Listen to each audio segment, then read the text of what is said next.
मेरे बंदो, आज तुम्हें न कुछ खौफ है और न तुम गमनाक होगे। जो लोग हमारी आयतों पर ईमान लाए और फर्माबरदार बन गए, उनसे कहा जाएगा कि तुम और तुम्हारी बीवियां इज्जत और एहतराम के साथ बहिश्त में दाखिल हो जाओ।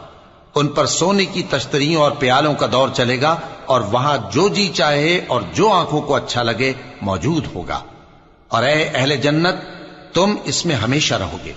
और ये जन्नत जिसके तुम मालिक बना दिए गए हो, तुम्हारे आमाल का सिला है। यहां तुम्हारे लिए बहुत से मेवे हैं जिनको तुम खाओगे, और गुनाहगार यानी कुफ्फार हमेशा दोजख के अजाब में रहेंगे, जो उनसे हल्का न किया जाएगा और वो उसमें नाउम्मीद होकर पड़े रहेंगे। और हमने उन पर जुल्म नहीं किया, बल्कि वही अपने आप पर जुल्म करते थे।